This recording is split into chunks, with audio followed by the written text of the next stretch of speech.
Vovozinho!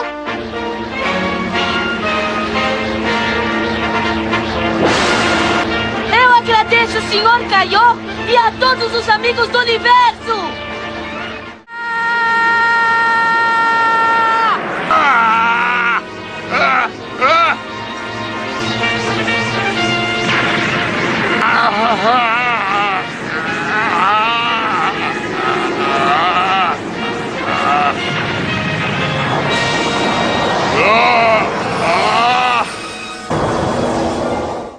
Fique de pé, Goku. Obedeça.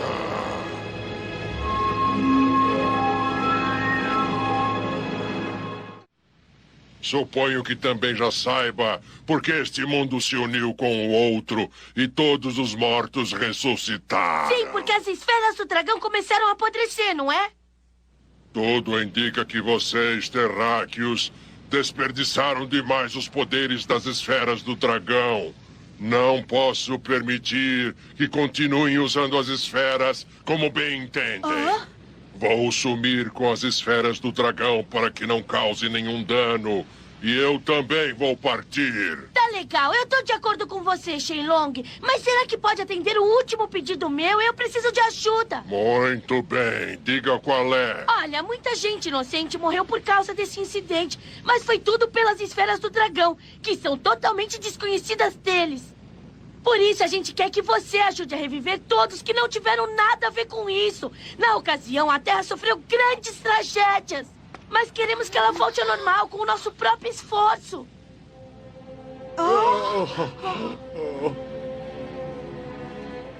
Tudo bem, como você quiser. Esse será o último desejo. Venha, Goku. Bom, eu preciso ir.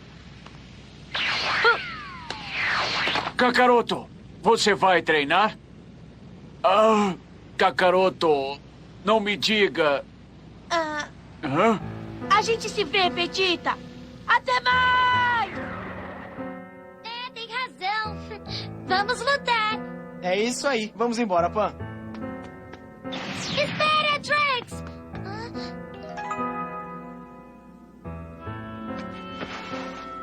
O que é isto? Quando meu avô partiu com Shenlong, ele estava vestindo isto.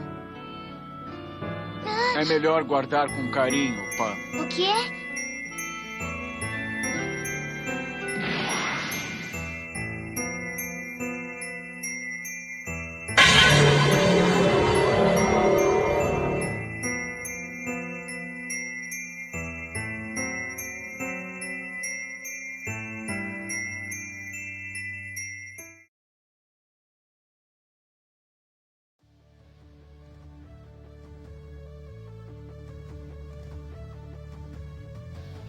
Não fazia muito tempo que o planeta Terra conseguiu se reerguer após o terrível ataque dos dragões malignos. Muitas vidas foram perdidas. Alguns danos não físicos se mostraram irrecuperáveis. No entanto, uma parte dos seres que habitavam aquele planeta encararam tudo aquilo como uma segunda chance. Os guerreiros encararam os fatos. Era bom ter uma vida normal. Porém, eles relaxaram mais do que deveriam, o que resultou com eles sendo derrotados constantemente contra os inimigos que haviam surgido pouco tempo atrás, e sempre pondo tudo nas costas daquele que sempre admiravam como o mais forte, Son Goku. Porém, agora que ele havia ido embora, não restava opção. Deveriam voltar a treinar para fortalecer seus corpos mais uma vez. Afinal, aquela paz poderia se mostrar apenas uma ilusão a qualquer momento. Deveriam estar preparados. O príncipe Saiyajin Vegeta saiu em uma jornada para retomar seus treinos com ainda mais força, visando recuperar toda sua glória perdida e também dominar totalmente o Super Saiyajin 4. Guerreiros como Kuririn e Mestre Kami, por exemplo, se aposentaram definitivamente, pois seus corpos não mais permitiriam evolução. Portanto, eventualmente se tornariam pesos mortos para o grupo. Os Saiyajins mestiços, Gohan, Pan, Goten e Trunks, também voltaram a treinar, e assim destruir de uma vez a barreira que os impediam de alcançar um novo patamar de poder.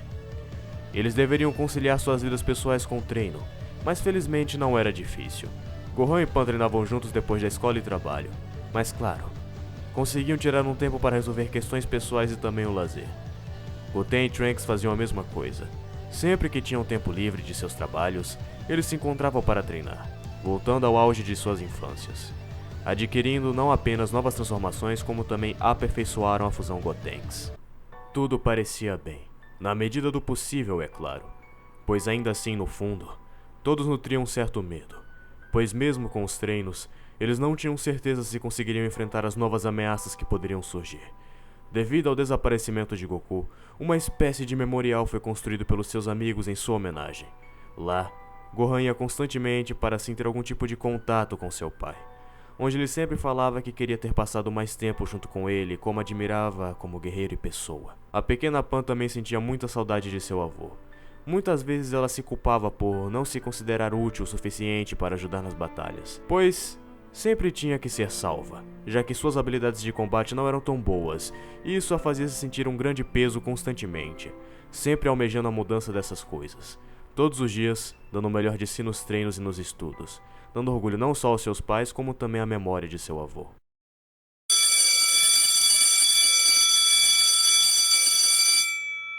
Era um começo de tarde muito bonito e radiante. Pan estava saindo da escola junto de um pequeno grupo de amigas. Elas pareciam se divertir bastante, apesar de Pan ainda parecer meio distante, como se não se sentisse muito bem psicologicamente. Parecia constantemente pensar em algo. Logo, seu celular vibra em seu bolso. Quando ela checou, viu que era uma mensagem de Trunks, perguntando se ela estava bem e se precisava de algo. A amizade dos dois havia se fortalecido bastante nos últimos tempos. Trunks sempre ajudava em momentos difíceis, sendo um ombro amigo. A garota sorriu e respondeu à mensagem, dizendo que estava tudo bem. Trunks perguntaria se ela não queria ir até a Corporação Cápsula depois do treino, pois ele e o Goten iriam jogar alguma coisa e ver uns filmes. Ela então responde dizendo que se ela conseguir terminar antes do anoitecer, ela iria ver seu amigo e seu tio. Ela mal colocou o celular de volta em seu bolso e se deparou com uma visão inesperada. Uma perseguição policial. Pan há um tempo já vinha atuando como uma espécie de vigilante, assim como seus pais faziam no passado. Ao ver aquilo, não se conteve. Ela foi para um canto isolado, tirou seu uniforme escolar, mostrando que embaixo dele havia um uniforme de treino, e logo saiu voando, perseguindo os bandidos que logo pararam em uma loja de conveniência. Eles haviam assaltado uma joalheria e agora pretendiam criar uma situação que tentasse os fazer sair daquela enrascada, adentrando lá e fazendo todos os clientes de reféns. A garota de prontidão entrou lá antes dos policiais e já foi soltando algumas frases de efeito bem bobas, típicas de um super-herói genérico. Os bandidos começaram a dar risada, afinal não acreditavam que uma menina jovem como aquela poderia fazer algo grave. Mas se enganaram. Ela rapidamente atacou todos os bandidos ali com socos e chutes. Não os matava, apenas usava força o suficiente para os incapacitar. Ela era rápida demais para eles e eles não conseguiam acertar os tiros que disparavam, até que sobrou apenas um de pé. Esse tinha uma bomba em sua posse junto com o refém. Antes que a garota fizesse algo, o homem que estava fora de si gritando como um louco que a menina devia escolher entre deixar tudo explodir ou então parar ele. Aquilo na teoria não seria um problema, afinal sua velocidade era muito maior que de um humano comum. Poderia facilmente salvar o refém e nocautear o marginal sem muitos problemas. Mas para seu azar e surpresa, aquele cara era mais imprevisível do que ela imaginava. Era um suicida. Ele preferia morrer do que ser pego pelas autoridades. Todo aquele papinho de situação limite era apenas para ganhar tempo até que a bomba se armasse. Quando o Pan iria avançar, aquele homem acionou o explosivo e tudo ficou preto. O impacto da explosão jogou a menina para longe. Ela perdeu a consciência por alguns segundos e ficou com um alto zumbido no ouvido. Quando ela começou a abrir os olhos, sua visão ainda estava meio turva, e através dela, ela apenas via escombros e cinzas, junto com gritos de dor dos reféns. Automaticamente ela começou a reviver todo o caos de 5 anos atrás. A destruição causada pelos dragões malignos a faziam ter um ataque de ansiedade, revivendo os traumas que a tiravam o sono toda noite. Mas ela logo foi trazida de volta à realidade quando os policiais entraram na loja. Pan estava visivelmente abalada com o ocorrido, e saiu voando antes que as autoridades a questionassem sobre o incidente. Ela subiu em cima de um prédio mais afastado enquanto tentava se acalmar depois de toda aquela situação. Ela havia sido muito imprudente, mas não era uma novidade. Há um bom tempo ela havia trabalhando às escondidas como vigilante. Mas isso não fazia bem para sua cabeça, pois constantemente se deparava com situações que a faziam reviver tudo que ela considerava como um fracasso pessoal.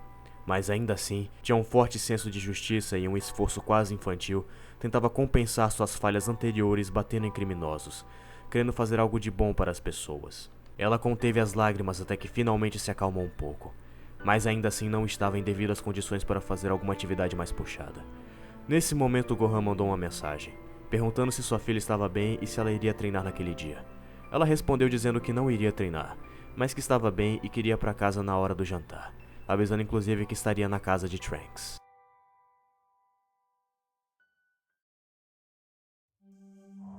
Gohan estava treinando sozinho em algum lugar afastado da civilização.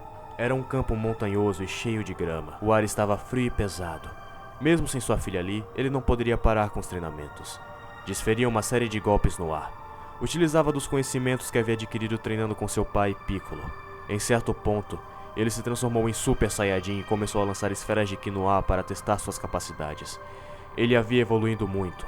Mesmo apenas em Super Saiyajin 1, talvez ele até pudesse derrotar Cell facilmente naquela forma. Apesar de ter perdido o modo místico devido à sua falta de treino anos atrás, ele pôde compensar essa perda muito bem. Em meio às incessantes sequências, ele diminuiu a intensidade até que finalmente parou para descansar. Deitado sobre a grama, ele encarava o céu e refletia. Questionava a si mesmo se ele estaria sendo um bom pai para Pan, se não estaria a pressionando demais. Mesmo naquele contexto, também se preocupava se estava realmente honrando as memórias de suas figuras paternas. Ele odiava se sentir inútil e incapaz de proteger as pessoas que ama. Nunca gostou de lutar, mas se forçava a mudar sua visão de mundo, pois ele não poderia mais depender de picos de fúria para concluir seus objetivos. Foi então que seus pensamentos foram interrompidos por uma visão inusitada. Algo no céu o vigiava. Ao olhar bem, parecia ser um tipo de drone. Porém, não era possível ver outras características mais notáveis. Quando Gohan tentou se aproximar, o objeto simplesmente saiu a uma velocidade incrível, algo que mesmo para o Saiyajin foi difícil de detectar. Preocupado, ele tentou seguir seja lá o que fosse aquilo, mas já havia o perdido de vista. Ele então pousou no chão e tentou se convencer de que aquilo não era nada demais, e que devia ser apenas alguém com um brinquedo de controle remoto, embora isso não justificasse aquela velocidade. No fim, acabou voltando para casa, já que estava perto de escurecer. Na corporação Cápsula, Pan, Goten e Trunks estavam jogando um jogo de corrida qualquer na sala. Enquanto os dois rapazes faziam uma típica disputa infantil para ver quem era o mais rápido, Pan não entrava na onda, mas não deixava de dar um leve sorriso com aquela situação, achando divertido tudo aquilo, aproveitando aquele momento tranquilo com seus amigos. Quando deram uma pausa na jogatina, começaram a conversar sobre coisas cotidianas, coisas normais como trabalho, escola e etc. Até que Pan perguntou a Trunks sobre Bra. Ela não via sua amiga há um bom tempo e sentia saudades. Porém, ela recebeu a mesma resposta que recebia sempre que perguntava sobre ela para o filho de Vegeta. Ela está treinando por aí em algum lugar. Depois de tudo que aconteceu anos atrás, Bra nunca mais foi a mesma. Na verdade, se tornou quase que uma versão piorada de si mesma. Ficou mais arrogante e focada em coisas materiais. Ela podia ser meio patricinha quando era uma adolescente, mas agora, entrando na fase adulta, era quase insuportável. Quando não estava se preocupando com futilidades, estava isolado em algum lugar treinando. Aparentemente, mesmo com aquela personalidade, se recusava a depender de alguém para se defender. Ainda mais agora que seu pai não estava tão presente. Muito menos Goku. Mesmo tendo se mostrado uma pessoa desagradável nos últimos tempos, Pan desejava reencontrar sua amiga. Queria conversar depois de tanto tempo. Nutria uma esperança que a garota ainda pudesse mudar. Apesar de tudo, Goten acabou mudando de assunto, dizendo que já estava escuro e que deveria voltar para casa para jantar. Pan convidou seus companheiros para que fossem jantar em sua casa, até porque fazia tempo que Goten e Gohan não tinham contato.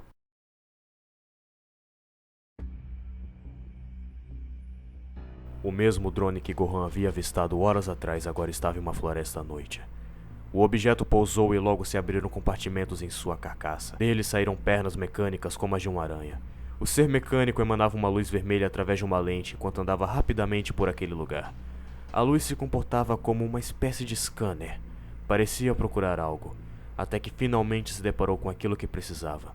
Um único fio de cabelo loiro em cima de uma rocha.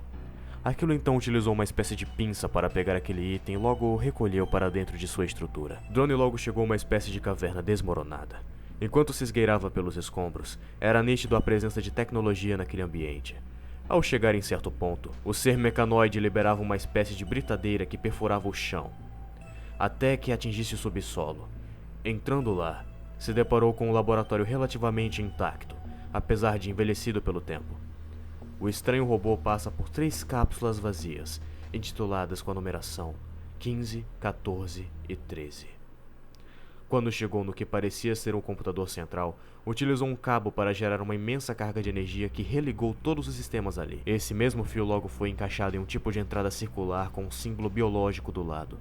O computador exibia a mensagem: O processamento de DNA está em andamento.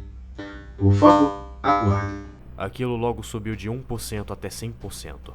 Uma das cápsulas vazias do lado das outras 3 teve suas luzes acesas e se encheu com um líquido verde transparente. O drone agora estava totalmente conectado aos sistemas e parecia digitar linhas de código sem parar. Enquanto fazia isso, uma forma de vida parecia se formar aos poucos dentro daquela cápsula. A meditação de Ubi foi bruscamente interrompida quando ouviu gritos vindos da cidade próxima das montanhas. Rapidamente ele voou até lá para saber o que estava acontecendo, se deparando agora com um cenário de destruição, algo horrível de se ver. Haviam vários corpos, pessoas desmembradas e mortas. Alguns inclusive pareciam ter tido seus nutrientes sugados violentamente, os deixando com um aspecto de mumificação. O garoto não entendia como não sentiu a presença de ninguém chegando ali. Ele começou a andar em meio ao amontoado de escombros e cadáveres destroçados, sentindo uma extrema agonia, raiva e culpa, pois poderia ter evitado aquela tragédia, mas ele não viu nem sentiu nada acontecendo. Ele parou em cima de uma grande poça de sangue, encarando uma grande cortina de fumaça. Não tinha certeza, mas parecia ter alguém. Ubi grita para que seja lá o que fosse que estivesse naquela cidade que se revelasse e o enfrentasse. Iria pagar por ter causado tanta dor e morte. Até que 2 olhos vermelhos brilharam dentro da fumaça. O rapaz se pôs em posição de combate, aguardando o avanço de seu inimigo. Espera, você... Ele ficou surpreso com a visão de alguém conhecido, mas não teve tempo de fazer mais nada, pois recebeu um poderoso golpe na cabeça que o nocauteou, o jogando com tudo no chão, em cima daquela poça de sangue. A estranha figura não tinha sua face revelada, apenas seus pés que caminhavam sobre os mortos, pisando em cima de suas cabeças e as explodindo, espalhando sangue e órgãos para todos os lados, enquanto ria de uma forma sádica, porém ao mesmo tempo doce. Até que finalmente deixou a cidade, adentrando na floresta.